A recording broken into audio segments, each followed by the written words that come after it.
හොඳයි අපි පස්සේ ගුණාංග ගැන තමයි කතා කරගෙන ආවේ මෙන්න වීඩියෝ මාලාවේ. ඊටදී අපි පස්සේ භෞතික ගුණාංග ගැන කතා කරන්න පටන් ගත්තා. එතකොට මේ යටතේ තියෙන තවත් භෞතික ගුණාංගයක් තමයි මේ වීඩියෝ එකෙන් විස්තර කරන්නේ. පාංශු ඝනත්වය. ඇත්තටම අපි ඕනෑම දෙයක පස්සේ නෙමෙයි ඕනෑම දෙයක ඝනත්වය කියලා කියන්නේ. ඒකක පරිමාවක ස්කන්ධය. එතකොට පාංශු ඝනත්වය කියලා කියන්නේ පස්වල ඒකක පරිමාවක තියෙන ස්කන්ධය තමයි පාංශු ඝනත්වය කියලා අපි හඳුන්වන්නේ. දැන් මේ විදිහට ගත්තොත් මෙතන පස් අංශු කිසියම් පරිමාවක සකස් වෙලා තියෙනවා. එතකොට මෙතන මේ අවස්ථාවේදී පස් අංශු ඒහා සමාන පරිමාවක සකස් වෙලා තියෙනවා. හැබැයි මෙතනදී මේ පරිමාව තුළ අඩංගු වෙන අංශු ප්‍රමාණය නැත්නම් ස්කන්ධය අඩු වගේක් අපිට ගණින්නත් පුළුවන් වුණා 1 2 3 4 5 6 7 8යි අඩු වගේක් මෙතනදී වැඩි අංශු ප්‍රමාණයක් එහෙම නැත්නම් වැඩි ස්කන්ධයක් තියෙනවා. එතකොට පළවෙනි අවස්ථාවේ ඒකක පරිමාවක තියෙන ස්කන්ධය අඩුයි. දෙවෙනි අවස්ථාවේ ඒකක පරිමාවක තියෙන ස්කන්ධය වැඩි. එතකොට මේ අවස්ථාවේ ඝනත්වය අඩු වගේක් මේ අවස්ථාවේ ඝනත්වය වැඩි වගේක් කියලා අපිට සරලව කියන්න පුළුවන්. එතකොට පස්ස සැලකුවා. පස්සේ ඒකක පරිමාවක ස්කන්ධයට තමයි අපි ඝනත්වය කියලා කියන්නේ. එතකොට මේකේ ඒකකයේ වෙන්නේ ස්කන්ධය අපි මයින්නේ ග්‍රෑම් වලින්. පරිමාව ඝන සෙන්ටිමීටර වලින් මැන්නොත් ඝනත්වයේ ඒකක වෙන්නේ ඝන සෙන්ටිමීටරයට ග්‍රෑම් කියන අගය තමයි. ඝනත්වයේ ඒකක වෙන්නේ පස සම්බන්ධයෙන් සැලකීමේදී. දැන් එතකොට අපි කලිනුත් ඉගෙන ගත්තා පසක සංඝටක සලකපුවාම පස සැදුම්ලත් වන්නේ වායුන් තියෙනවා පසක ද්‍රව තියෙනවා විශේෂයෙන්ම ජලය තියෙනවා ඊට පස්සේ ඝන ද්‍රව්‍ය පාංශු කාබනික ද්‍රව්‍ය හා khනිජ තියෙනවා. එතකොට පාංශු ඝනත්වයේ සලකපුවාම පසේ මොන ස්කන්ධයේද අපි පසේ ස්කන්ධයේ විදිහට ගන්න මේ වායුන්ගේ ස්කන්ධයක් ගන්නවද ද්‍රවවල ස්කන්ධයක් ගන්නවද ඝන ද්‍රව්‍ය වල ස්කන්ධයක් ගන්නවද ඔන්න ওই ගැටලුව අපිට තියෙනවා. ඇත්තටම පස්සේ ඝනත්වය සලකනකොට අපි ගන්නේ මෙන්න මේ කියපු ඝන ද්‍රව්‍යයන්ගේ ස්කන්ධය විතරයි. ඝන ද්‍රව්‍යයන්ගේ ස්කන්ධය තමයි අපි පස්වල ඒකක පරිමාවක ස්කන්ධය සලකද්දී ස්කන්ධයේ විදිහට ගන්න. එතකොට පරිමාව විදිහට ගන්නේ මේ වායුන්ගේ පරිමාවද ද්‍රවවල පරිමාවද එහෙම නැත්නම් ඝන ද්‍රව්‍යවල පරිමාවද එහෙම නැත්නම් මුළු පරිමාවද. ඔන්න ওই ගැටලුව එනවා. ඔතනදී නම් අපිට පොඩ්ඩක් වෙනස් කතාවකට යන්න වෙනවා. මොකද එක් අවස්ථාවකදී අපි මේ සමස්ත පරිමාවට අරගෙන ඝනත්වය ප්‍රකාශ කරනවා. හැබැයි තව අවස්ථාවකදී අපි මේ ඝන ද්‍රව්‍ය වල විතරක් පරිමාව අරගෙන ඝනත්වය ප්‍රකාශ කරනවා. එතකොට දැන් ඔයාලට පැහැදිලි වෙනවා ඇති. මෙතනදී උත්තර දෙකක් එන්නේ. ඝන ද්‍රව්‍යයන්ගේ ස්කන්ධයේ පසේ සමස්ත පරිමාණය. ඒ කියන්නේ මෙන්න මේ කියපු ඝන ද්‍රව්‍ය වල ස්කන්ධය අරගෙන ඒක පස්සේ මේ සමස්ත පරිමාවෙන් බෙදුවොත් ඒ කියන්නේ ද්‍රව වායු ඝන ඔක්කොම අඩංගු වෙන පරිමාණය. බෙදුවොත් එක ඝනත්වයක් අපිට එනවා ඝනත්වයට එකාගයක් එනවා. එහෙම නැත්නම් මේ ඝන ද්‍රව්‍යයන්ගේ පරිමාව වායු ද්‍රව අඩංගු වෙලා තියෙන පරිමාව අතහැරලා ඝන ද්‍රව්‍ය විතරක් තියෙන පරිමාව සලකලා ගත්තොත් එහෙම තව ඝනත්වාගයක් එනවා. එතකොට ඒක හන්දා පසට සාමාන්‍යයෙන් ඝනත්වාගයන් දෙකක් අපි ගන්නවා. ওই දෙකට නම් දෙකකුත් කියනවා. බලමු අපි මොනවද මේ ඝනත්වාගයන් දෙක පසක් සම්බන්ධයෙන් අපි මැනගන්න කියලා. හොඳයි. මම කියවනේ පාංශු ඝනත්වය ආකාර දෙකක් කියලා. මොකක්ද මේ දෙක ආකාරය? එකක් තමයි දෘශ්‍ය ඝනත්වය. එහෙම නැත්නම් ඉංග්‍රීසියෙන් කියනවා බල්බ් ඩෙන්සිටි කියලා. අනිත් එක තමයි සත්‍ය ඝනත්වය. ඔකට ඉංග්‍රීසියෙන් කියනවා particle density එහෙම නැත්නම් true density කියලා. එතකොට අපි වෙන වෙනම බලමු මොකක්ද මේ bulk density එහෙම නැත්නම් දෘශ්‍ය ඝනත්වය එහෙම නැත්නම් ඊළඟට සත්‍ය ඝනත්වය එහෙම නැත්නම් true density කියන්නේ මොකක්ද කියලා අපි වෙන වෙනම අධ්‍යයනය කරමු ඉදිරි ස්ලයිඩ් වලින්. හොඳයි. අපි දැන් දෘශ්‍ය ඝනත්වය ගැන තමයි කතා කරන්න යන්නේ.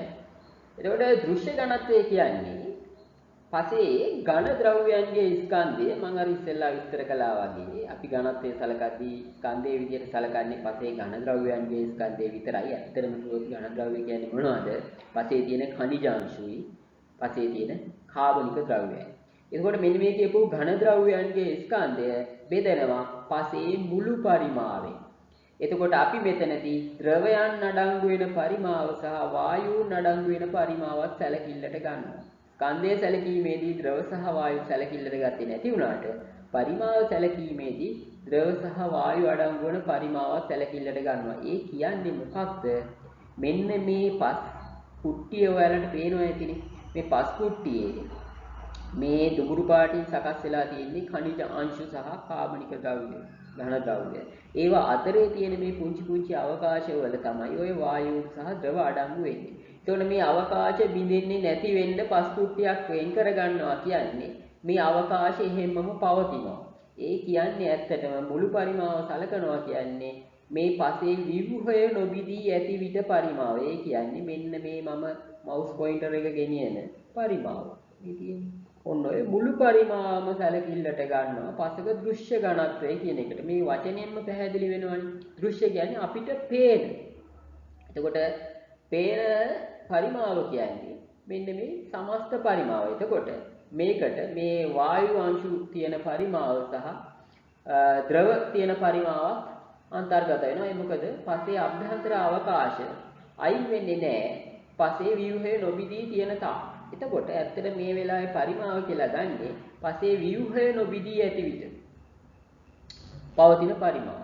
එතකොට පසේ ඝනත්වය, පසේ දෘශ්‍ය ඝනත්වය සැලකීමේදී ඇත්තටම මේක අපි ගන්නෙ පසේ ව්‍යුහය නොබිදිලා තියෙන අවස්ථාවේ වියලි පස් කුට්ටියක් ගත්තොත් මේ පස් කුට්ටියේ ඝන ද්‍රව්‍යයන්ගේ ස්කන්ධය බෙදෙනවා ඒ පස් කුට්ටියේ පරිමාණය, පස් කුට්ටියේ මුළු පරිමාණය. එතකොට තමයි අපිට පසේ දෘශ්‍ය ඝනත්වය කියනාගේ එන්නේ. එතකොට කොහොමද මේක මිනුම් කරන්නේ කියන ගැටලුව ඊළඟට එනවා. අපි බලමු කොහොමද පසක දෘශ්‍ය ඝනත්වය හොයාගන්නේ කියලා. හොඳයි. දැන් අපි බලමු දෘශ්‍ය ඝනත්වය හොයන්නේ කොහොමද කියලා පරීක්ෂණාගාර මට්ටමේදී. මේකෙදී අපිට ඕන වෙනවා ගැලොනයිස් බටයක් සෙන්ටිමීටර 10ක් විතර උස. මේක එක පැත්තක් අපි පීරකින් ගාලා හොඳට මුවහත් කරගන්න ඕනේ. සිලින්ඩර් ආකාර ගැලොනයිස් බටේ. ඊළඟට අපිට ආය අවශ්‍ය වෙනවා පොඩි ලී කැබැල්ලක්. මේ බටය පස් තට්ටුවක් මත තියලා පොළොව මත තියලා දෙමින් තට්ටු කරමින් පොළොවට හිඳා බස්සා ගන්න. ඊළඟට මුවහත් පිහියක්. ඊළඟට අවශ්‍ය වෙනවා පොඩි පොලිතීන් කැබලි දෙකක් සිලින්ඩරයේ දෙපැත්ත ආවරණය කරගන්න පස් බිමට වැටෙන්නේ නැතුව පරීක්ෂණාගාරයට අරන් එන්න. ඊළඟට අපිට රසායනික තුලාවක් ඕන වෙනවා. ඊළඟට මේ පස් සාම්පල් එකේ වියලි බර ගන්න. උඳුනක නියත බරක් එනකන් මේක වියලා ගන්න වාෂ්පීකරණ තැටියක් සහ ඒකට අවශ්‍ය වෙන උඳුනක් අවශ්‍ය වෙනවා. ඒකට ওই දේවල් තමයි අපේ පරීක්ෂණයට අවශ්‍ය වෙන්නේ. මේ පරීක්ෂණය කරන්නේ කොහොමද කියන එක මම මුලින් පොඩ්ඩක් කෙටියෙන් විස්තර කරන්නම්. හැබැයි මේකේ වඩා සාර්ථකයි මේක කරන විදිහ වීඩියෝ එකකින් පෙන්නනවා නම් ඇත්තට මේ මම කරපු පරීක්ෂණයක් නෙමෙයි. මේ YouTube එකේම මෙන්න මේ link එක හරහා ඔයාලට මේ පරීක්ෂණය ඕනනම් නැවත බලන්නත් පුළුවන්. මම ඊළඟ slide එකකින් මේ පරීක්ෂණය පෙන්වන්නම්. කරන විදිහ මම ඉස්සෙල්ලා සරලව කියලා ඉන්නම්. කොහොමද කරන්නේ? ගැලොනයිස් බටේ අරගෙන එක පැත්තක් පිහිරකින් මම කිව්වා හොඳට මුවහත් කරගන්නවා කියලා. ඒක පොළොව මත පිට හොඳට අපි පිරිසිදු කරගන්න ඕනේ. තියෙන තනකොළ ලී කැලි තියෙනවා නම් ඒවා අයින් වෙන්න. හොඳට පිරිසිදු කරගෙන. පොළොව පෘෂ්ඨය මත අර සිලින්ඩරේ මුවහත් පැත්ත තියලා අපි ලී කැලෙන් සෙමින් තට්ටු කරමින් මේ සිලින්ඩරේ පොළොවට බස්වා ගන්නවා. මොකද පසේ ව්‍යුහය කැඩෙන්නේ නැතුව සාම්පල් එකක් ගන්න අවශ්‍ය වෙන නිසා. ඊළඟට මොකද කරන්නේ? සිලින්ඩරේ පොළොව තුලට ගිලුණාට පස්සේ සිලින්ඩරේ වටේට තියෙන පස් අයින් කරලා අපි ඒ සිලින්ඩරේ වෙන් කර ගන්නවා පොළොව පෘෂ්ඨයේ. එතකොට සිලින්ඩරේ ඇතුලේ ව්‍යුහයේ නොබිදිච්ච පස් සාම්පල් එකක් අන්තර්ගත වෙනවා. ඊළඟට මොකද කරන්නේ? හොඳ මුවහත් පිහියකින් සිලින්ඩරේ දෙපැත්ත විශේෂයෙන්ම පස් අඩංගු පැත්ත සමතලා වෙන පය විදිහට කපලා අයින් කරලා ඒ සිලින්ඩරේ දෙපැත්තම පොලිතීන් කැබැල්ලක් සහ රබර් පටියක් ආධාරයෙන් ආවරණය කරගන්නවා. මොකද විද්‍යාගාරයට පස් සාම්පල් එක අරන් එනකම් මේ පස් සාම්පල් එක ආරක්ෂා කරගන්න කොටස් ගැලවිලා වැටුනොත් එහෙම ව්‍යුහය වෙනස් වෙන හන්දා. ඊට පස්සේ මොකද කරන්නේ? මේ සාම්පල් එක විද්‍යාගාරයට අරන් ඇවිල්ලා වාෂ්පීකරණ තැටියකට මේ සාම්පල් එක දාලා නියත බරක් එනකම් උඳුනක රත් කරගන්න. එතකොට මේ සාම්පල් එකේ තියෙන ජලය ඉවත් වෙලා යනවා. ඊට පස්සේ අපිට සාම්පල් එකේ බර මැනගත්තාම ඒකේ අන්තර්ගත වෙන්නේ ඝන ද්‍රව්‍ය වල ස්කන්ධය.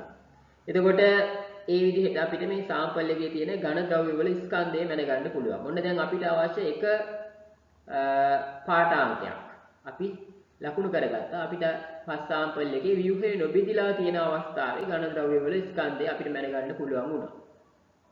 ඊළඟට ව්‍යුහය නොබෙදිලා තියෙන වෙලාවේ පරිමාව කොහොමද මැනගන්නේ? ඝන ද්‍රව්‍ය වල ස්කන්ධය නම් ව්‍යුහය බිඳුනයි නොබිඳුනයි කියලා වෙනස් වෙන්නේ නැහැ. එතකොට කොහොමද ව්‍යුහය නොබිඳිලා තියෙන වෙලාවේ පරිමාව මැනගන්නේ? ඇත්තට මේ පස් සාම්පල් එකේ ව්‍යුහය නොබිඳිච්ච වෙලාවේ පරිමාව කියන්නේ මේ සිලින්ඩරේ අභ්‍යන්තර පරිමාව නෙමෙයිද? එහෙම නේද? පස් සාම්පල් එක අන්තර්ගත වෙන්නේ මේ හරියට මේ සිලින්ඩර් එක ඇතුලේ හිර වෙලා තියෙන්නේ. එතකොට මේ සිලින්ඩරේ අභ්‍යන්තර පරිමාව කියන්නේ මේ පස් සාම්පල් එක ගතු සිලින්ඩරේ අභ්‍යන්තර පරිමාව කියන්නේ මේ පස් සාම්පල් එකේ ව්‍යුහය නොබිඳිලා තියෙන වෙලාවේ පරිමාව. එතකොට සිලින්ඩරයේ අභ්‍යන්තර පරිමාව අපිට බොහොම පහසුවෙන් මැනගන්න පුළුවන්. මොකද සිලින්ඩරයේ අභ්‍යන්තර විස්කම්භය අපි දන්නවා. මැනගන්න පුළුවන් වර්නියර් කැලිපරයක් භාවිත කරලා. විස්කම්භය දැනගත්තාම අපිට ϕr වර්ගය කියන සූත්‍රය ආදේශ කරලා සිලින්ඩරයේ හරස්කඩ වර්ගඵලය හොයාගන්න පුළුවන්. ඊළඟට අපිට පස් සාම්පල් එක අන්තර්ගත වෙච්ච උස හරියටම සෙන්ටිමීටර 10යි. මොකද අපි හරියටම දෙපැත්තෙන් කපලා කියුණු පීයකින් කපලා අයින් කළා පස් සාම්පලේ ගත්තු වෙලාවේ. ඒක හන්ද හරියටම සෙන්ටිමීටර 10ක් තමයි මේ පස් සාම්පල් එකේ උස තියෙන්නේ. එතකොට පස් සාම්පලය ඒ හරස්කඩ වර්ගඵලය අපි දන්නවා. ϕr වර්ගය හරහා ගණනය කරගත්තා. උසත් ගණනය කරගත්තා. එතකොට ϕr වර්ගය මේ උස එහෙම නැත්නම් h කියලා අපි කියමුකෝ.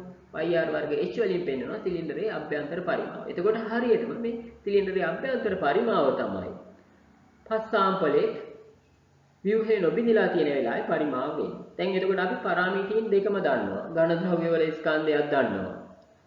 ව්‍යුහය නොබිඳිලා තියෙන වෙලාවේ පරිමාවක් දන්නවා. එතකොට මේ හරහා අපිට අර සූත්‍රයට ආදේශ කරලා පස් සාම්පලේ දෘශ්‍ය ඝනත්වය මැනගන්න පුළුවන්. වඩා වැඩි පැහැදිලි කිරීමක් උදෙසා මම මේ වීඩියෝ එක ඊළඟ ස්ලයිඩ් එකෙන් ඔයාලට පෙන්නන්නම්. හොඳයි. මේ තියෙන්නේ මේ පරීක්ෂණය කරන ආකාරය තමයි. ඔයාලට පේනවා ඇති මේ තියෙන්නේ අර මම කියපු විදිහට සෙන්ටිමීටර 10ක් උස ගැල්වනයිස් සිලින්ඩරයක්. මේක එක පැත්තක් පීරකින් ගාලා මේ හොඳට මුවහත් කරගෙන තියෙන්නේ. ඊට පස්සේ මේ පේනවා ඇති පොළවේ තියෙන අපද්‍රව්‍ය තනකොළ කෑලි රොඩු කෑලි අයින් කරලා පස්සේ ඒක පෘෂ්ඨයක් හොඳට පිරිසිදු කරගෙන තියෙනවා. ඒකට මේ සිලින්ඩරේ අර ලී කැබැල්ලෙන් සෙමින් තට්ටු කරමින් බස්සගෙන තියෙනවා. මේ තියෙන්නේ මේ පස් සාම්පල් එක ගන්න උස තමයි. කැමති නම් සිලින්ඩරයේ සම්පූර්ණයෙන්ම මේකට බස්ස ගන්නත් පුළුවන්. නමුත් වඩා පහසු උදෙසා අපිට සෙන්ටිමීටර 10ක් ගැඹුරට හෝ සෙන්ටිමීටර 5ක් ගැඹුරට හෝ අපිට අවශ්‍ය උසට මේක බස්ස ගන්න පුළුවන්. හැබැයි හරියටම මේ සලකුණ ගාවටම පොළොව තුලට බස්ස ගන්න ඕනේ. මොකද එහෙම නොවුනොත් එහෙම අපේ h ගණනය කිරීමේදී වැරදීමක් වෙන්න පුළුවන්. අන්න හරියට මේ සලකුණ ගාවටම මේ සිලින්ඩරේ ගිල්වා ගන්න එක වැදගත් වෙනවා. ඊළඟට මේ දෙපැත්තේ තියෙන පස් අයින් කරමින් මේ සිලින්ඩරේ පොළොවෙන් වෙන් කරගන්න එක තමයි ඊළඟට මේ පෙන්නුම් කරන්නේ.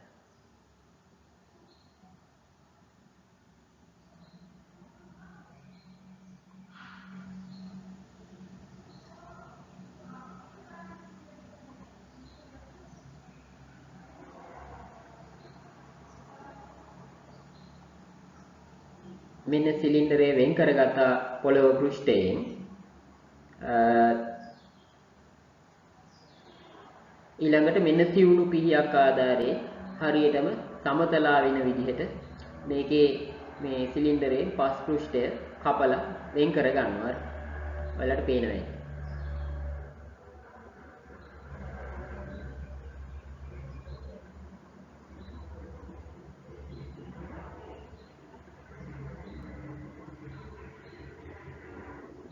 ඊළඟට මේ පස් හැලෙන එක වළක්වන්න. කියන්නේ පස් කැබැල්ලක් ගැලවිලා වැටුනොත් එහෙම ව්‍යුහයට හානි වෙනවනේ. හානි වෙන එක වළක්වන්න මේක පොලිතීන් කැබැල්ලකින් ආවරණය කරගෙන තමයි මේ විදිහට අරන් ඉන්නේ. දැන් පස් සාම්පල් එක මෙතනදී සිලින්ඩරෙන් අයින් කරගත්තත් ගැටලුවක් නැහැ. මොකද දැන් හරියටම සිලින්ඩරයේ අභ්‍යන්තර පෘෂ්ඨයේ අන්තර්ගත වෙන පස් පරිමාව අපි ගත්තා. මෙතනදී මේ විදිහට ප්ලාස්ටික් බෑග් එකකට නැත්නම් පොලිතින් බෑග් එකකට පස් සාම්පල් එක ගලවලා අයින් කරගත්තත් අපිට ඒකේ ගැටලුවක් නැහැ. කොහොම හරි පස් ගැලවිලා එළියට නොයන්න. සිලින්ඩර අභ්‍යන්තර පෘෂ්ඨයේ අන්තර්ගත වෙන පස් පරිමාව හරියටම සිලින්ඩරයේ තුල තබාගෙන හරි එහෙම නැත්නම් මේ වගේ පොලිතින් බෑග් එකකට බස්සලා හරි අරගෙන එන්න විද්‍යාගාරයට අරගෙන එන එක තමයි විය යුත්තේ.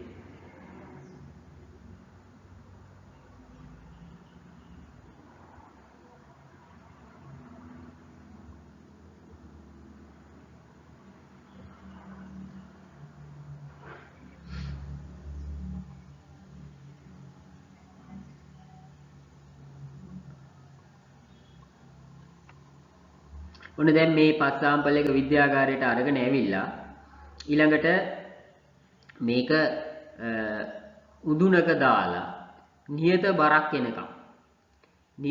එනකම් අපි රත් කරන්න ඕනේ. රත් කරලා මේකේ පස් සාම්පල් එකේ ස්කන්ධය මැනගන්න ඕනේ.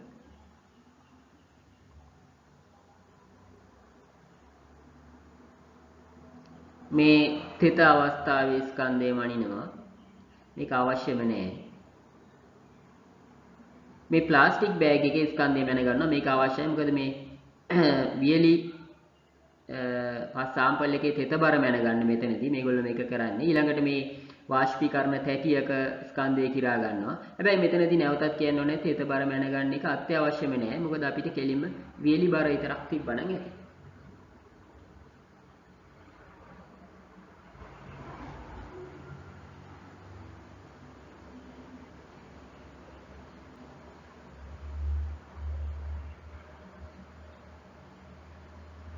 දැන් මේ පස් සාම්පල් එක වාෂ්පීකරණ තැටියට හිමින් සැරේ මාරු කරනවා.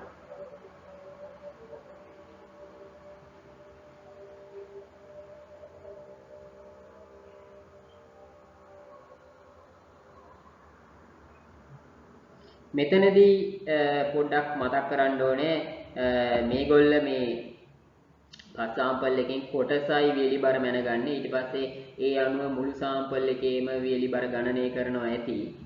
හැබැයි වඩා සාර්ථක ක්‍රමය තමයි මුළු සාම්පල් එකම වියලි බර ගණනය කරන එක.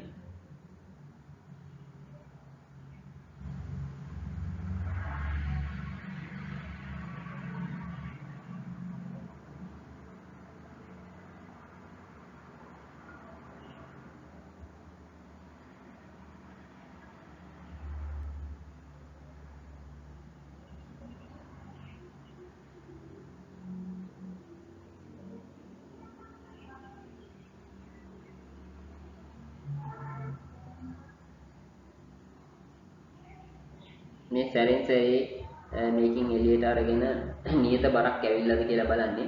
හැබැයි ඉතින් නවීන උඳුන් තියෙනවා කෙලින්ම මේක උඳුන ඇතුළට දාපුවාම උඳුනේම බර සටහන් වෙනවා. එහෙම උඳුන් තියෙනවා. මෙහෙම කරන්න අත්‍යවශ්‍යමත් නැහැ. උඳුන ඇතුලේ සාම්පල් එක තියෙනකොටම එළියෙන් අපිට බර කියව ගන්න පුළුවන් ආකාරයේ උපකරණක් තියෙනවා. මේ තියෙන්නේ එකට අදාළ ගණනය කිරීම තමයි. මෙතනදී මේගොල්ලෝ මේකේ අඩංගු ජල ප්‍රතිශතය ආදී ගණනය කරපුවහම තමයි අර තෙත බර ගණනය කළේ. නමුත් අපේ පරීක්ෂණයේදී තෙත බර ගණනය කිරීමක් අවශ්‍ය නැහැ. කෙලින්ම වියලි බර ගණනය කරා නම් අපිට දෘශ්‍ය ඝනත්වය ගණනය කරගන්න පුළුවන්.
හොඳයි.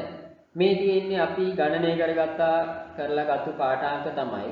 ඉස්සෙල්ලාම අපි ගණනය කළා වාෂ්පීකරණ තැටිය 30 වාෂ්පීකරණ තැටියේ බර අපි හිතමු W1 ග්‍රෑම් කියලා. ඊළඟට අපි ගණනය කළා වාෂ්පීකරණ තැටිය දන වියලි පස් බර. ඒ කියන්නේ අර අපි ගෙනාවු මුළු පස් සාම්පල් එකම වාෂ්පීකරණ තැටියට දාන්න ඕනේ කියලා මම කිව්වා. මම පෙන්නපු වීඩියෝ එකේ සාම්පල් එකක් දැම්මත් මුළු පස් සාම්පලෙම වාෂ්පීකරණ තැටියට දාලා නියත බරක් එනකම් මුදුනේ රත් කරලා නියත බරක් ආවට පස්සේ වාෂ්පීකරණ තැටිය සහ වියලි පස් බර ගත්තොත් එහෙනම් අපි හිතමු W2 ග්‍රෑම් ආවයි කියලා. ඊට අමතරව අපි සිලින්ඩරයේ උස මැනගත්තා. ඒක H කියලා හිතමු. සිලින්ඩරයේ අභ්‍යන්තර විස්කම්භය මැනගත්තාම ඒ හරහා විස්කම්භයෙන් අඩක් වෙන අරේ මැනගන්න පුළුවන්. එතකොට ඒක අපි හිතමු R කියලා. එතකොට දැන් පසේ දෘශ්‍ය ඝනත්වය කියන්නේ පසේ වියලි බර බෙදීම පසේ පරිමාව. විශේෂයෙන්ම ව්‍යුහේ නොවිදී ඇති විට පරිමාව. එතකොට වියලි පස් බර කියන්නේ මේ වාෂ්පීකරණ තැටිය ධන වියලි පස් බර වලින් වාෂ්පීකරණ තැටියේ බර අඩු කරපුවාම එහෙම නැත්නම් මේ W2 ඍණ W1 තමයි වියලි පස් බර වෙන්නේ. ඊළඟට පසේ පරිමාව කියන්නේ මම කලිනුත් විස්තර කළා මේ සිලින්ඩරයේ අභ්‍යන්තර පරිමාව. පස් සාම්පලයේ අඩංගු වෙච්ච උස සහ පස් සාම්පලයේ අඩංගු වෙච්ච සිලින්ඩරයේ හරස්කඩ වර්ගඵලයෙන් වැඩි කරපුවාම එනවා සිලින්ඩරයේ අභ්‍යන්තර පරිමාව සමානයි පසේ පරිමාව. එතකොට සිලින්ඩරයේ හරස්කඩ වර්ගඵලයේ 5r වර්ගය නම් පස් සාම්පලයේ අඩංගු වෙච්ච උස h නම් පස් සාම්පලයේ පරිමාව වෙනවා ව්‍යුහේ නොමිදිලා ඇති අවස්ථාවේ 5r වර්ග h කියලා. එතකොට අපිට මේ පරාමිති දෙක ආධාරයෙන් පහසුවෙන්ම දෘශ්‍ය ඝනත්වය ගණනය කරගන්න පුළුවන් W2 ඍණ W1 බෙදීම 5r වර්ග h. එහෙම නැත්නම් මේ වියලි බර බෙදීම පසේ පරිමාව. විදිහට අපිට පහසුවෙන්ම දෘශ්‍ය ඝනත්වය ගණනය කරගන්න පුළුවන් වෙනවා. හොඳයි. අපි දැන් දෘශ්‍ය ඝනත්වය මැනගත්තානේ. මේ මැනගත්තු අගය ඇයි මේ දෘශ්‍ය ඝනත්වය කියන එක අපිට වැදගත් වෙන්නේ මොකටද? ඔන්න ඔය දේ දැනගන්න එක තමයි ඇත්තටම කෘෂි විද්‍යාවේ වඩා වැදගත් වෙන්නේ. මොකටද අපි මේක මනින්නේ? හොඳයි දැන් බලන්නකෝ මෙන්න මේ අවස්ථා දෙක. මෙතනදී එකම පරිමාවක් තියෙන්නේ. මේ ව්‍යුහය නොමෙදිච්ච පස් කුට්ටි දෙකක් කියලා හිතන්නකෝ. මෙතනදී මේ පරිමාව තුල අඩංගු අංශු ප්‍රමාණය අඩුයි. ඒ කියන්නේ ස්කන්ධය අඩුයි මෙතන. මෙතන ස්කන්ධය වැඩි. එකම පරිමාවනේ. එතකොට මෙතනදී දෘශ්‍ය ඝනත්වය අඩු වගයක් වෙනවා. මෙතනදී දෘශ්‍ය ඝනත්වය වැඩි වගයක් වෙනවා. එතකොට ඔයාලට පැහැදිලිව පේනවා ඇති මෙතනදී මේ අභ්‍යන්තරයේ තියෙන අවකාශ ප්‍රමාණය අංශු ලිහිල්ව ඇහිලිලා තියෙනවා. ඒ කියන්නේ අභ්‍යන්තරයේ තියෙන අවකාශ ප්‍රමාණය වැඩි. මෙතනදී අංශු බොහොම තදින් ඇහිලිලා තියෙනවා. අභ්‍යන්තරයේ අවකාශ ප්‍රමාණය අඩුයි. ඒ කියන්නේ යම් පසක දෘශ්‍ය ඝනත්වය වැඩි නම් ඒ පස බොහොම තදින් ඇහිලිලා තියෙනවා. එතකොට අපිට දෘශ්‍ය ඝනත්වයේ අගය දන්නවා නම් මේ පස කොහොමද තද වෙච්ච පසක්ද එහෙම නැත්නම් ලිහිල් පසක්ද කියන අදහසක් ගන්න පුළුවන්. එතකොට ඕනවට වැඩිය තද වෙච්ච පසක් වගාවට සුදුසුත් නැහැ. ඇයි? අභ්‍යන්තර අවකාශය අඩුයි. එතකොට ජලයේ වාතය රඳවා ගැනීම අඩුයි. මුල් වලට ශ්වසනය කරන්න අමාරුයි. එතකොට ඒක වගාවට සුදුසුත් නැහැ. ඕනවට වැඩිය ලිහිල් පසක් වගාවට සුදුසුත් නැහැ. ඇයි? එතකොට ශාකවල සම්ධාරණ හැකියාව නැති වෙලා යනවා. එතකොට මේ දෘශ්‍ය ඝනත්වයේ ප්‍රශස්ත අගයන් තියෙනවා. භෝග වගාවට සුදුසු. එතකොට මේ අගයන් සාමාන්‍යයෙන් වැලි හා මැටි පස් අණුව වෙනස්කම් දක්වනවා. සාමාන්‍යයෙන් මැටි පසක නම් ඝන සෙන්ටිමීටරයට ග්‍රෑම් 1.4ට වඩා අඩු අගයක් වෙන්න ඕනේ වගාවට ප්‍රශස්ත වර්ධනයක් සඳහා. ඕක වැලි පසක නම් ඝන සෙන්ටිමීටරයට ග්‍රෑම් 1.6ට වඩා අඩු අගයක් වෙනවා නම් වගාවට වඩා සුදුසුයි. බොහෝ වගාවට වඩා සුදුසුයි ප්‍රශස්ත ශාක වර්ධනයක් සඳහා දෘශ්‍ය ඝනත්වයේ සැලකීමේදී. එතකොට ඒ වගේම මම කියවනේ දැන් මේ අභ්‍යන්තර අවකාශ ප්‍රමාණය වැඩි නම් දරා ගන්න පුළුවන් ජල පරිමාවත් වැඩි. ඊළඟට ශාක මුල් වැඩෙන්න තියෙන පහසුව. මුල් වැඩෙන්න හොඳ ඉඩ කඩක් තියෙනවා. මේ අභ්‍යන්තර අවකාශ ප්‍රමාණය වැඩි වුණොත් ඕනවට වැඩිය වැඩි වුණොත් සම්ධාරණ හැකියාව දුර්වල නමුත් සාමාන්‍ය අවකාශ නැතුව තදින් ඇහිලා තියෙනවා නම් ශාක මුල් වල වර්ධනයක් දුර්වලයි. ඒ මුල් වලට ශ්වසනය කරන්න අමාරුයි, මුල් වලට වැඩෙන්න අමාරුයි, අභ්‍යන්තරයේ රැඳිලා තියෙන ජල පරිමාව අඩුයි. එතකොට මෙන්න මේ දෘශ්‍ය ඝනත්වයේ අගය ගැන අපිට යම් අදහසක් තියෙනවා නම් ඒ හරහා භෝග වගාවට සුදුසු තත්වයන් මේ පස්සේ තියෙනවද නැද්ද කියන එක ගැන අපිට අදහසක් ගන්න පුළුවන්.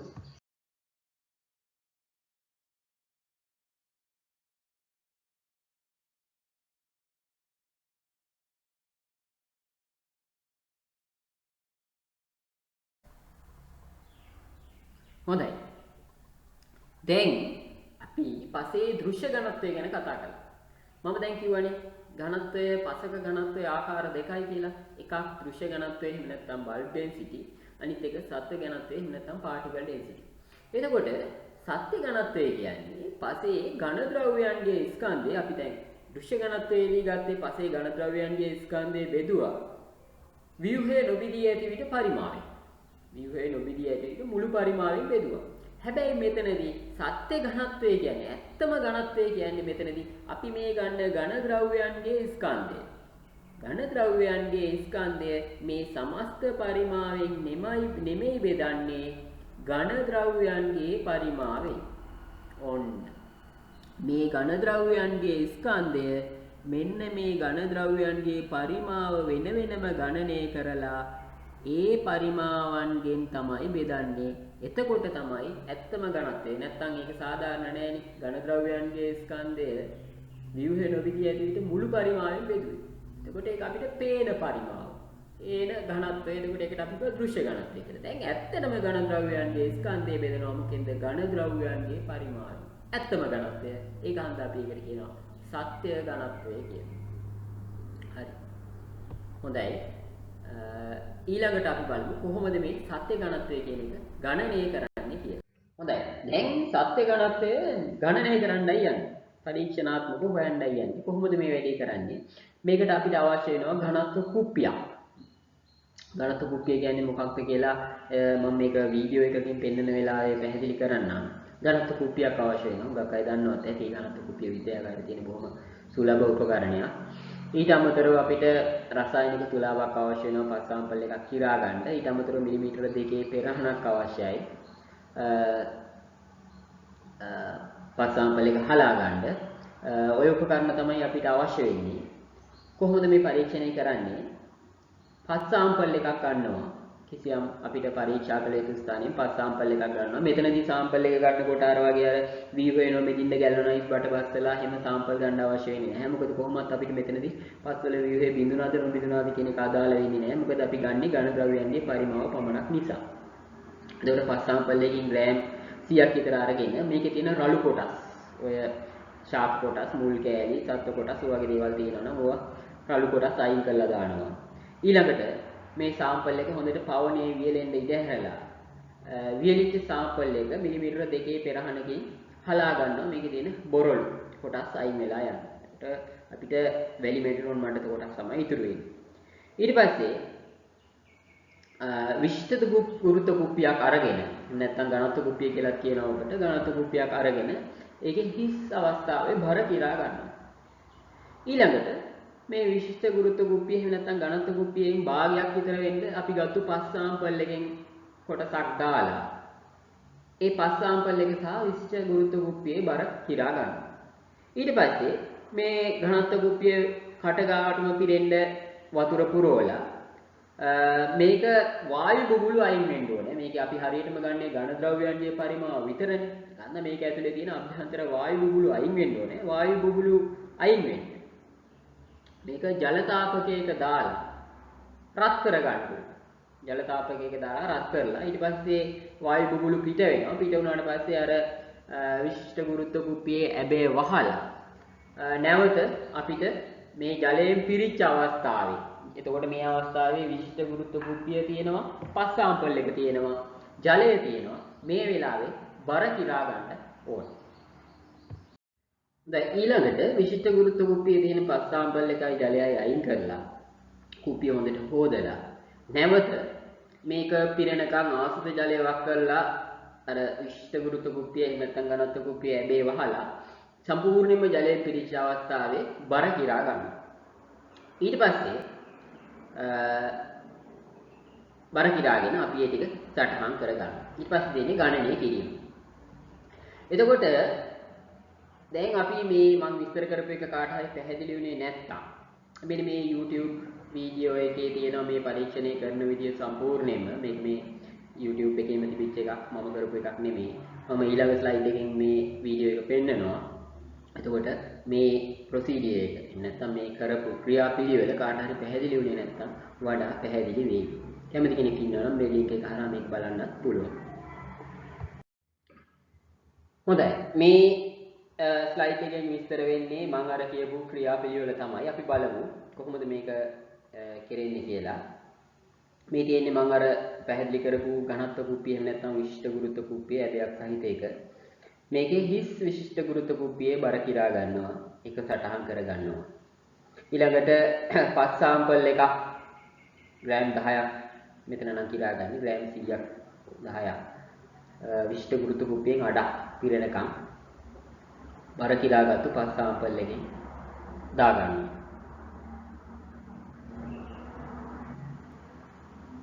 ඊළඟට හොඳට විශිෂ්ට ගුරුත්ව කුප්පිය පිරිසිදු කරලා විශිෂ්ට ගුරුත්ව කුප්පිය සහ මේ පස් සාම්පල් එකේ බර කිරා ගන්නවා. ඇත්තටම මෙතනදී මේ කලින් බර කිරා ගන්න අවශ්‍යත් නැහැ. විශිෂ්ට ගුරුත්ව කුප්පියෙන් අඩක් පිරෙන විදිහට පස් සාම්පල් එක පුරවලා බර කිරා ගත්තා නම් ඇති. ඊළඟට මේ විශිෂ්ට ගුරුත්ව කුප්පිය පිරෙන විදිහට ආසුත ජලයේ මේක පුරවා ගන්නවා. පුරවගෙන මේක මම අර කියපු විදිහට ජල තාපකයක හෝ වැලි තාපකයක තියලා මේක රත් කර ගන්නවා. රත් කරගන්නේ මේ ඇතුලේ තියෙන වායු බුබුලු ඉවත් වෙනවා. වායු බුබුලු ඉවත් වුණාට පස්සේ මේක කට ගාවට එනකන් ජලයෙන් පුරව ගන්නවා.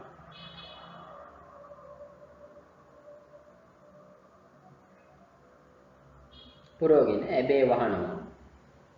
ඇත්තට මේ ඇබේ වහනකොට මේ ඇබේ තියෙන සිදුරෙන් ජලය පිට වෙන්නේ හරිම විදිහට නම්. වහලා නැවත ජලයෙන් සහ පස් සහ විශිෂ්ට ගුරුත්ව කුප්පියේ බර කිරා ගන්නවා. ඊළඟට මේකේ ඇතුළේ තිබිච්ච සියලුම පස් අයින් වෙන්න හොඳට විශිෂ්ට ගුරුත්ව කුප්පිය හොදලා ඊළඟට මේ ගුරුත්ව කුප්පිය නැවත සම්පූර්ණයෙන්ම ජලයෙන් පුරව ගන්නවා. පුරවගෙන අර ඇබේ වහලා තෙත මාතු කරලා නැවත සම්පූර්ණයෙන් ජලයේ පිරිච්ච ඝනත්ව කුප්පියේ බර කිරා ගන්නවා. දැන් ඊළඟට තියෙන්නේ ගණනය කිරීම තමයි. අපි බලමු කොහොමද ගණනය කිරීම කරන්නේ කියලා. හොඳයි. මේ තියෙන්නේ අපි ගත්ත පාඨාංක තමයි. මේ හිස් විශිෂ්ට ගුරුත්ව කුප්පිය නැත්නම් ඝනත්ව කුප්පියේ බර අපි හිතමු මේක ග්‍රෑම් m1 කියලා. මේ තියෙන්නේ එකෙන් අඩක් පිරෙන්න පස් සාම්පල් එක දාලා අපි විශිෂ්ට ගුරුත්ව කුප්පියේ බර කිරා ගන්නවා. අපි ඒක හිතමු m2 ග්‍රෑම් කියලා. ඊළඟට මේකට ජලය පුරවලා වායු බුබුලු ඉවත් වෙන රත් කරලා ජලය පස් සහ විශිෂ්ට ගුරුත්ව කුප්පිය අඩංගු සාම්පල් එකේ බර කිරා ගන්නවා. ඒක අපි හිතමු m3 ග්‍රෑම් කියලා. ඊළඟට මේකේ තියෙන පස් අයින් කරලා හොඳට හොදලා සම්පූර්ණයෙන්ම ජලය මේකට පුරවලා ඒ අවස්ථාවේ සම්පූර්ණයෙන්ම ජලයෙන් පිරුණු ඝනත්ව කුප්පියේ බර කිරා ගන්නවා. ඒක අපි හිතමු m4 ග්‍රෑම් කියලා. හොඳයි මම ගණනය කිරීමට යන්න කලින් කුංචි පැහැදිලි කිරීමක් කරලා ඉන්නම්. ඔයගොල්ලන්ගේ වඩා වැඩි අවබෝධය සඳහා බලන්න මේ අවස්ථාව. දැන් මෙතන ජල භාජනයක් තියෙනවා. මේකට කිසියම් ස්කන්ධයක් බස්සනවා. අපි හිතමු පස් කුට්ටියක්ම කියලා. පස් කුට්ටියක් බස්සනවා. බස්සපුවාම මොකද වෙන්නේ? මේ පස් කුට්ටියේ පරිමාවට සමාන ජල පරිමාවක් මේ භාජනයට විස්ථාපනය වෙලා තියෙනවා. මේ බලන්න. ඒ කියන්නේ මේක ජලය තුල ගන්න ඉඩ හා සමාන පරිමාවක් මේ භාජනයට වැටෙනවා. එහෙම නැත්නම් මෙතන ඉඩක් ගන්න මෙයාට පුළුවන්කමක් නැහැ. එතකොට අර අපේ පරීක්ෂණයේදීත් මොකද වෙන්නේ? ඝනත්ව කුප්පියට පස් සාම්පල් එක දාපුවාම ඒකෙන් ජලය පිට වෙනවා. ජලය පිට වෙනවා. ඒ පිට වෙන්නේ හරියටම මේ පස් සාම්පල් එකේ තියෙන ඝන ද්‍රව්‍යයන්ගේ පරිමාවට සමාන පරිමාවක්. මොකද වායුන් අපි රත් කරලා අයින් කළානේ. ඒකට ඝන ද්‍රව්‍යයන්ගේ සමාන පරිමාවට සමාන ජල පරිමාවක් අයින් වෙනවා. එතකොට මේ අයින් වෙන ජල පරිමාව සමානයි අර කියපු ඝන ද්‍රව්‍යයන්ගේ පරිමාව. ඔන්න ඕක තමයි මූල ධර්මය. හැබැයි මේ ජලය සලකපුවාම ජලයේ ඝන සෙන්ටිමීටර් එකක පරිමාවක් ගත්තොත් ඕකේ බර හරියටම ග්‍රෑම් එකයි. මේ ජලයේ විශේෂ ලක්ෂණයක්. ජලයේ ඝන සෙන්ටිමීටර් එකක පරිමාවක් ගත්තොත් ඕකේ බර හරියටම ග්‍රෑම් එකයි. එතකොට ඝනත්ව කුප්පිය මගින් හෝ මේ අපි හිතමු ඝනත්ව කුප්පිය අමතක කරමුකෝ. මේ උපකරණ ගමුකෝ. එතකොට මේ තියෙන ජලය කියලා හිතුවොත් මෙන්න දැන් මේ පස් කුට්ටියක් බස්සනවා. එතකොට කිසියම් ජල පරිමාවක් පිට වෙනවා. මේ පිට වෙන ජල පරිමාවේ බර මන්න කියලා හිතමු අපි. බර ආව ග්‍රෑම් 25ක්.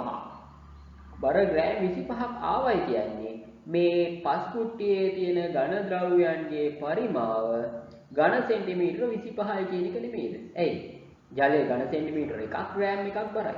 එහෙනම් ග්‍රෑම් 25ක් පිට වුණා නම් මෙතන පිට වෙච්ච මෙතන අල්ලගත්තු ඉඩ ප්‍රමාණය ඝන සෙන්ටිමීටර 25. ඒ කියන්නේ මේකේ තියෙන ඝන ද්‍රව්‍යයන්ගේ පරිමාව ඝන සෙන්ටිමීටර 25.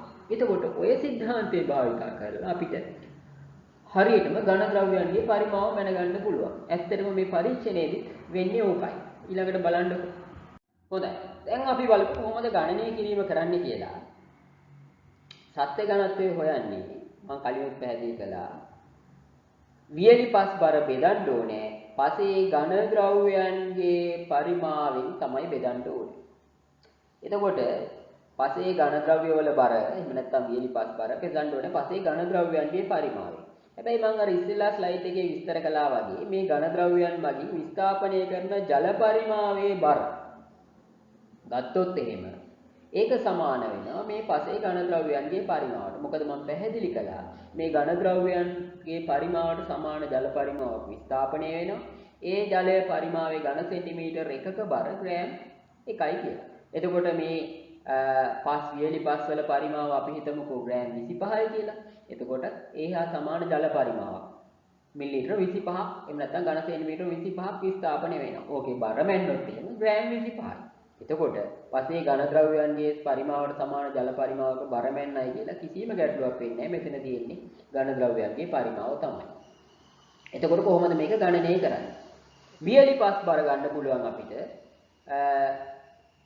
මෙතන M2 කියන්නේ විශිෂ්ට ගුරුත්ව කුප්පිය දාන වියලි පස් බර. හිස් විශිෂ්ට ගුරුත්ව කුප්පියේ බර අයින් කරොත් එහෙම අයින් වෙන්න නම් M1 අඩු කරන්න ඕනේ M2 වලින්. එතකොට M2 වලින් M1 අඩු කරපුවාම එනවා අපිට වියලි පස් බර. ඊළඟට කොහොමද පසේ ඝන ද්‍රව්‍යයන්ගේ පරිමාවට සමාන ජල පරිමාවක බර ගන්න? නෝක මෙන්න මේ කොටස ටිකක් තේරුම් ගන්න ටිකක් අපහසු ඇති. මම ඒක සරලව පැහැදිලි කරන්නම් මේ විදිහට. හොඳයි. දැන් අපි පසේ වියලි පස් බර ගත්තා M2 ඍණ M1. ඒකේ ගැටලුවක් උනේ නෑ අපිට. මෙන්න මේ කොටස ගැන තමයි ගැටලුවක් තිබුණේ. කොහොමද පස් පරිමාවට සමාන ජල පරිමාවක බර මේ විදිහට ආවේ කියලා. එතකොට මෙතන M4 කියන්නේ මොකක්ද? M4 කියන්නේ විශිෂ්ට ගුරුත්ව කුප්පිය සම්පූර්ණයෙන්ම ජලයෙන් පිරීලා තියෙන වෙලාවේ බර. ඕකෙන් අඩු කරනවා M1. M1 කියන්නේ විශිෂ්ට ගුරුත්ව කුප්පියේ බර. එතකොට එන්නේ මොකක්ද? එන්නේ විශිෂ්ට ගුරුත්ව කුප්පියේ අඩංගු ජල පරිමාවේ බර. හොඳයි. එතකොට M3 කියන්නේ මොකක්ද? M3 කියන්නේ විශිෂ්ට ගුරුත්ව කුප්පියට පස් පුරවලා තියෙන වෙලාවේ බර. එතකොට ඒකෙන් අඩු කරනවා M2. M2 කියන්නේ මෙන්න මේ විශිෂ්ට ගුරුත්ව කුප්පියට පස් සහ ජලය දෙකම පුරවලා තියෙන වෙලාවේ විශිෂ්ට ගුරුත්ව කුප්පියේ බරයි මේ ජලයේ බරයි මේ පස් වල බරයි. එතකොට මේකෙන් මේක අඩු කරපුවාම ඉන්නේ මොකක්ද? ඉන්නේ මෙන්න මේ ජල කොටසේ බර. එතකොට දැන් මේ උඩ එකෙන් යට එක අඩු කරලා හරියටම මේ කොටස කියන්නේ මෙන්න මේ කොටස කියන්නේ මේක මේ කොටස කියන්නේ ඒ කියන්නේ M4 ඍණ M1 කියන්නේ මෙන්න මේ කොටස වගේ M3 ඍණ M2 කියන්නේ මෙන්න මේ කොටස වගේ. එතකොට මේ උඩ කොටසෙන් මේ යට කොටස අඩු කරපුවාම මොකක්ද එන්නේ? බලන්න මොකක්ද එන්නේ කියලා. මෙන්න මේ පස් පරිමාවට සමාන ජල පරිමාවක බර නෙමෙයි ඇවිල්ලා තියෙන්නේ. ඒක තමයි ඇවිල්ලා තියෙන්නේ. මේ පස් පරිමාවට සමාන ජල පරිමාවක බර. එතකොට හරි නේද අපි හොයපු දේ. එතකොට මේකෙන් එනවා පසේ ඝන ද්‍රව්‍යයන්ගේ පරිමාව. පස් පරිමාවට සමාන ජල පරිමාවක බර කියන්නේ මේ ඝන ද්‍රව්‍යයන් මේ අවකාශයේ ගන්න පරිමාව. එතකොට අපි හොයපු දේ ඇවිල්ලා තියෙනවා. එතකොට මෙතනින් එනවා පසේ ඝන ද්‍රව්‍යයන්ගේ ස්කන්ධය, මෙතනින් එනවා පසේ ඝන ද්‍රව්‍යයන්ගේ පරිමාව. එතකොට මේකෙන් මේක බෙදපුවාම අපිට ගන්න පුළුවන් පසේ සත්‍ය ඝනත්වය. හොඳයි. මේ තියෙන්නේ ඔය මම පැහැදිලි කරපු ගණනය කිරීම සරලව සටහන් කරලා තියෙන්නේ මේ මම අර කලින් පරීක්ෂණයට අදාළව දීර්ඝ වශයෙන් පැහැදිලි කරපු ගණනය කිරීම. මේක එච්චරම අමාරු දෙයක්වත් නෙමෙයි. නමුත් ඉතින් අර ඕනෑම කෙනෙකුට තේරුම් ගන්න පහසු වෙන්න තමයි මම අර විදිහට රූප සටහන් යොදාගෙන පැහැදිලි කළේ. පසක සත්‍ය ඝනත්වයේ සැලකුවාම සාමාන්‍යයෙන් පසක සත්‍ය ඝනත්වයේ අගය 2.3යි ග්‍රෑම් ඝන සෙන්ටිමීටරයට ඉඳලා 2.8යි ග්‍රෑම් ඝන සෙන්ටිමීටරයට දක්වා අගයක පරාසයක පවතින්න පුළුවන්. ඒ වගේම සාමාන්‍යයෙන් දෘශ්‍ය ඝනත්වය හා සත්‍ය ඝනත්වයේ සැලකුවාම දෘශ්‍ය ඝනත්වයේ අගය සත්‍ය ඝනත්වයට වඩා අඩු අගයක් තමයි ගන්නෙ. මොකද අපි පරිමාව විදිහට සැලකන්නේ සෑම විටම දෘශ්‍ය ඝනත්වයේදී වැඩි පරිමාවක්. මොකද සත්‍ය ඝනත්වයේදී අපි පරිමාව ගන්න ඝන ද්‍රව්‍ය වල පරිමාව විතරයි. හැබැයි දෘශ්‍ය ඝනත්වයේදී අපි මුළු පරිමාව, පසේ මුළු පරිමාව, ඒ කියන්නේ වායු හා ද්‍රව විසින් ආයත් කරගෙන තියෙන පරිමාව විදිහට සැලකනවා. එතකොට වැඩි අගයකින් තමයි ස්කන්ධය බෙදෙන්නේ වැඩි පරිමාවකින්. ඒක හන්දා සෑම විටම දෘශ්‍ය ඝනත්වයේ අගය සත්‍ය ඝනත්වයේ අගයට වඩා අඩු අගයක් තමයි ගන්න. සාමාන්‍යයෙන් පසක දෘශ්‍ය ඝනත්වය අඩු කරගන්න ඕන. දෘශ්‍ය ඝනත්වයේ ප්‍රශස්ත පරාසයක නැත්නම් අපිට කරන්න පුළුවන් දේ තමයි කාබනික ද්‍රව්‍ය පසට කලවම් කරන එක. එහෙම කරලා අපිට දෘශ්‍ය ඝනත්වයේ අගය අඩු කරගන්න පුළුවන්. ඊළඟට පසේ අපිට වැදගත් වෙන තවත් සාධකයක්, භෞතික සාධකයක් තමයි සවිවරතාව කියන්නේ. soil porosity කියලා ඉංග්‍රීසියෙන් කියනවා. සවිවරතාව කියලා කියන්නේ පසක මුළු පරිමාව. ඒ පසේ තියෙන අවකාශ පරිමාව දරන අනුපාතය තමයි පාංශු සවිවරතාව කියලා කියන්නේ. ඇත්තටම මේක ප්‍රතිශතයක් විදිහට තමයි දක්වන්නේ. මේ පසක අවකාශ කලාපය කියලා කිව්වොත් එහෙම පසක අවකාශයේ හිස් අවකාශයේ පිරීලා තියෙනවනේ මොන හරි ක්‍රිත්‍යයක් තියෙන විදියක් නැහැනේ. එතකොට අවකාශ වල පිරීලා තියෙන්න පුළුවන් අපි දැනටමත් දන්නවා. එක දෙයක් තමයි ජලය පිරීලා තියෙන්න පුළුවන්. එහෙම නැත්නම් වාතය පිරීලා තියෙන්න පුළුවන්. එතකොට පසේ මේ අවකාශ කලාපය කියන්නේ පසේ තියෙන වායු පරිමාව සහ ද්‍රව පරිමාව. එතකොට පාංශු සවිවරතාව කියලා අපි හඳුන්වන්නේ පසේ තියෙන වායු කලාපයේ පරිමාව සහ ද්‍රව කලාපයේ පරිමාවේ එකතුව බෙදෙනවා පසේ මුළු පරිමාවය. ඒක 100න් වැඩි කරලා ප්‍රතිශතයක් විදිහට තිබ්බාම අපි කියනවා පාංශු සවිවරතාව කියලා. එතකොට අපිට මේක සරලව ලියන්න පුළුවන්. පාංශු සවිවරතාව PE කියලා පෙන්නොත් VW කියලා තියෙන්නේ ජල පරිමාව, ජලයේ අඩංගු පරිමාව. VA කියලා තියෙන්නේ වාතයේ අඩංගු පරිමාව. ඒක බෙදුවොත් මුළු පරිමාව V total කියලා මේ VT කියලා දාලා තියෙනවා. එතකොට අපිට පාංශු පරිමාව ගන්න සවිවරතාව ගන්න පුළුවන්. එහෙමත් නැත්නම් අපිට සවිවරතාව ප්‍රකාශ කරන්න පුළුවන්. දැන් පසක පරිමාවේ අන්තර්ගත වෙන්නේ ද්‍රව ඝන වායු. ඝන පරිමාව අපි සවිවරතාවයෙන් සලකන්නේ නැති නිසා මුළු පරිමාවෙන් ඝන ද්‍රව්‍ය පරිමාව අඩු කරපුවාම අපිට එනවා අර උඩ අපි ගත්තු ද්‍රව කලාපයේ සහ වායු කලාපයේ පරිමාව. එතකොට VT අඩු කිරීම VS කියලා ගත්තාම ඒත් කියවෙන්නේ VW ධන VA කියන එකම තමයි. එතකොට ඒක මුළු පරිමාවෙන් බෙදුවත් ඒ එන්නේ සවිවරතාව ප්‍රතිශතයක් විදිහට තමයි. එතකොට ඔය කියපු ක්‍රම දෙකට කොයි ක්‍රමයකට ලිව්වත් අපි ලියලා තියෙන්නේ අන්තිමට අවකාශ කලාපයේ පරිමාව බෙදීම මුළු පරිමාව වැඩි කිරීම 100 කියන එක. එතකොට ඒක ප්‍රතිශතයක් විදිහට ප්‍රකාශ කරපුවාම තමයි පාංශු සවිවරතාව එන්නේ. ඔයිට අමතරව පාංශු සවිවරතාවයේ සම්බන්ධයක් අපිට ගොඩනගන්න පුළුවන් දෘශ්‍ය ඝනත්වයේ සහ සත්‍ය ඝනත්වයේ අතර. අපි ඒක ඊළඟ ස්ලයිඩ් එකේදී කතා කරමු. හැබැයි මම ඊට කලින් විස්තර කරන්න ඕන පාංශු සවිවරතාව වැදගත් වෙන්නේ කොහොමද කියන එක. පාංශු සවිවරතාව කියලා මම කලිනුත් පැහැදිලි කළේ පසේ තියෙන අවකාශ ප්‍රමාණය. ඒකට මේ අවකාශ ප්‍රමාණය අඩු වෙන එක ඒ තරම් හොඳ නෑ භෝග වගාවකට. මොකද මේ අවකාශ වල තමයි ජලය සහ වාතය රැඳිලා තියෙන්නේ. ඒකට අවකාශ ප්‍රමාණය අඩු වෙනවා කියලා කියන්නේ මේ ජලය සහ වාතය රඳවා ගැනීමේ ප්‍රමාණය අඩු වෙනවා. මම ඊට කලින් එක දෘශ්‍ය ඝනත්වයේදී විස්තර කළා. ඒකෙන් අපිට පැහැදිලි වෙනවා දෘශ්‍ය ඝනත්වය කියන එක අඩු වෙනවා කියන්නේ සවිවරතාවත් වැඩි වෙනවා කියන එක තමයි. ඒ දෘශ්‍ය ඝනත්වයේදී පරිමාව මුළු පරිමාව විශාල වෙනවනම් එතකොට දෘශ්‍ය ඝනත්වයගේ අඩු වෙනවා. එතකොට සවිවරතාවයේදී ලොකු අවකාශ ප්‍රමාණයක්, වායු අවකාශ ප්‍රමාණයක් සහ ජල අවකාශ ප්‍රමාණයක් තියෙනවා නම් එතකොට සවිවරතාවත් වැඩි වෙනවා. එතකොට දෘශ්‍ය ඝනත්වයත් අඩු වෙනවා. එතකොට දෘශ්‍ය ඝනත්වය අඩු වෙනවා කියලා කියන්නේ සවිවරතාව වැඩි වෙනවා. ඒ කියන්නේ දෘශ්‍ය ඝනත්වයේ සහ සවිවරතාව එක්ක තියෙන ප්‍රතිලෝම සම්බන්ධතාවයක්. හොඳයි. අපි ඊළඟ ස්ලයිඩ් එකෙන් බලමු මේ දෘශ්‍ය ඝනත්වයේ සහ සත්‍ය ඝනත්වයත් සවිවරතාවත් අතර සම්බන්ධය මොකක්ද කියලා.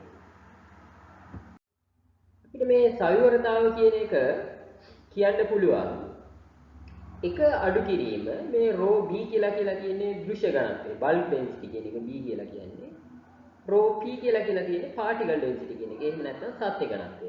එක අඩු කිරීම දෘශ්‍ය ඝනත්වයේ සත්‍ය ඝනත්වයේ අගය බෙදලා ඒක 100න් වැඩි කරපුවාමත් අපිට එන්නේ සවිවරතාවයේ අගයම තමයි.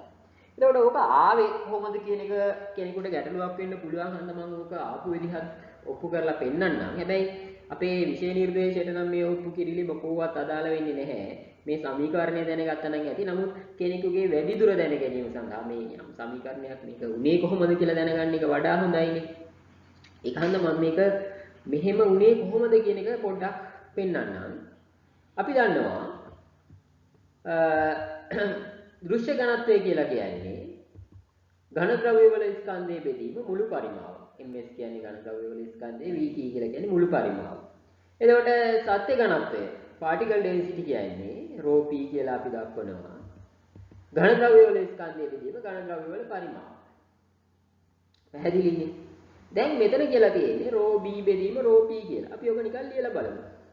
ρb බෙදීම ρp කියලා කියන්නේ එතකොට ρb කියන්නේ ms බෙදීම vt. ms බෙදීම vt. ρp කියලා කියන්නේ ms බෙදීම vs. හරි? දැන් ඔය ලියලා තියෙන්නේ මේ ρb බෙදීම ρp කියන එකම තමයි තවත් විදිහකට. දැන් මේකෙදි මේ ms කියන දෙක කපලා යනවා සමාන හන්දා. කපලා ගියාම අපිට උත්තරයේ විදිහට එන්නේ vs බෙදීම vt කියලා. හැබැයි මේ vs කියන්නේ මොකක්ද? බලමු. vt කියන්නේ මුළු පරිමාවනේ. පසක මුළු පරිමාව. එතකොට මුළු පරිමාව කියන්නේ ඝන ද්‍රව්‍ය වල පරිමාව, වායු පරිමාව දාන ද්‍රව පරිමාව. අපි මේකෙන් මේ vs කියන එක උක්ත කරගමු. මෙන්න මේ vs කියන සාධකය උක්ත කරගමු. එතකොට vs කියන්නේ vt අඩු කිරීම, va දාන vw. පැහැදිලිනේ? එහෙමනම් අපි මේ කියපු මෙන්න මේ vs කියන එක මේ විදිහට අපි හොයාගත්තා. මෙන්න මේක තමයි vs කියන්නේ කියලා. අපි දැන් මේක මෙතෙන්ට දාලා බලමු. මේ vs එක. එතකොට මොකක්ද එන්නේ? vt අඩු කිරීම va දාන vw බෙදීම vt. මේ vs එනකොට මෙන්න මේ කෑල්ල අපි දාගත්තා. එතකොට මේ vt ට මේ පල්ලෙහා vt කපලා අයින් කරන්න පුළුවන්. එතකොට අපිට එනවා එක ඍණ va දාන vw බෙදීම vt කියලා. එතකොට අපිට එකෙන් ගන්න පුළුවන් සමීකරණය ρb බෙදීම ρp සමානයි එක ඍණ va ධන vw බෙදීම vt කියලා. පැහැදිලිනේ? ඔන්න දැන් ආවේ ඕක තමයි. එක ඍණ va ධන vw බෙදීම vt සමානයි ρb බෙදීම ρp. හැබැයි va දැන් මේකේ අපිට va ධන vw බෙදීම vt කියන එක උක්ත කරගන්න. එතකොට මේක අනිත් පැත්තට ගෙනියනවා. එතකොට මේ va ධන vw බෙදීම vt සමානයි එක ඍණ ρb බෙදීම ρp. හැබැයි මේ බලන්න මේ va ධන vw බෙදීම vt කියන්නේ මොකක්ද? පාංශු සවිවරතාව කියලා කියන්නේ මේ va කියන්නේ වායු කලාපයේ පරිමාව. VW කියලා කියන්නේ ද්‍රව කලාපයේ පරිමාව. VT කියලා කියන්නේ මුළු පරිමාව. එතකොට පාංශු සවිවරතාව කියලා කියන්නේ මෙන්න මේ ආපු ගාන 100න් වැඩි කළොත් තමයි. හරි නේද? පාංශු සවිවරතාව. හොඳයි. දැන් මේ අපි සමීකරණේ මේ පැත්ත 100න් වැඩි කරගමු. වැඩි කරගත්තා. එතකොට අපි එහා පැත්තත් 100න් වැඩි කරන්න වෙනවා. වැඩි කරගත්තා. ගැටලුවක් නැහැනේ. දෙපැත්තම 100න් වැඩි කළා. හොඳයි. ඊගාවට දැන් බලන්න මෙන්න මේ කොටස. මේ කොටස. va ධන vw බෙදීම vt වැඩි කිරීම 100 කියන්නේ මොකක්ද? සවිවරතාව. එන්න pe. හරි. එතකොට සවිවරතාව සමානයි එක ඍණ ρb බෙදීම ρp වැඩි කිරීම 100. ඒකම නේද මම අර කලින් කිව්වේ සවිවරතාව කියන එක ඍණ දෘශ්‍ය ඝනත්වයේ බෙදීම සත්‍ය ඝනත්වයේ වැඩි කිරීම 100 කියන එකනොත් කියන්න පුළුවන් කියලා. පැහැදිලි නේද ඒක ආපු හැටි එතකොට. එතකොට මට මේ ඔප්පු කරන්න ඕනේ උනේ සවිවරතාව දෘශ්‍ය ඝනත්වය සහ සත්‍ය ඝනත්වය අතර සම්බන්ධය. මේ සමීකරණය ඔයගොල්ලෝ දැනගත්තා නම් ඇති. ඊට එහා වැඩි විස්තර මේ එන විදිහ ඔප්පු කරන්න අවශ්‍ය නැහැ. ඔයගොල්ලන්ගේ මේක එන්නේ මෙහිමයි කියලා නිකන් දැන ගැනීමටයි මම මේක ඔප්පු කරලා පෙන්නුවේ. පොතක නැති අංග මේක සිලබස් එකේ කොහෙවත් හෝ ගුරුවත් පොතේ හෝ එහෙම නැත්නම් අර ගුරු මාර්ගෝපදේශකයේ හෝ දක්වලා නැති හන්දා කෙනෙකුට මේක ගැටලුවක් වෙන්න පුළුවන් හන්දා තමයි මම මේක ඔප්පු කරලා පෙන්වන්නේ. හොඳයි අපිට දැනගන්න ඕනේ සවිවරතාව කියන එක ඕනවට වඩා පසක අඩු වුණොත් එහෙම අවකාශ ප්‍රමාණය අඩු වෙනවා ජලය හා වාතය රඳවා ගැනීමේ හැකියාව අඩු වෙනවා. එතකොට ඒක භෝගෝගාවට සුදුසු නෑ. අනිත් පැත්තෙන් සවිවරතාව ඕනවට වැඩි වුණොත් වැඩි පසක වගේ මහා අවකාශ ප්‍රමාණය වැඩි. එතකොට ජලය රඳවා ගැනීමේ හැකියාව අඩුයි. එතකොටත් පස වගාවට සුදුසු නැති තත්වයට පත් වෙන්න පුළුවන්. එතකොට ඒ වගේ පසකට අපිට කාබනික ද්‍රව්‍ය කලවම් කරලා පස යම් මට්ටමකට යහපත් තත්වයට පත් කරගන්න පුළුවන්.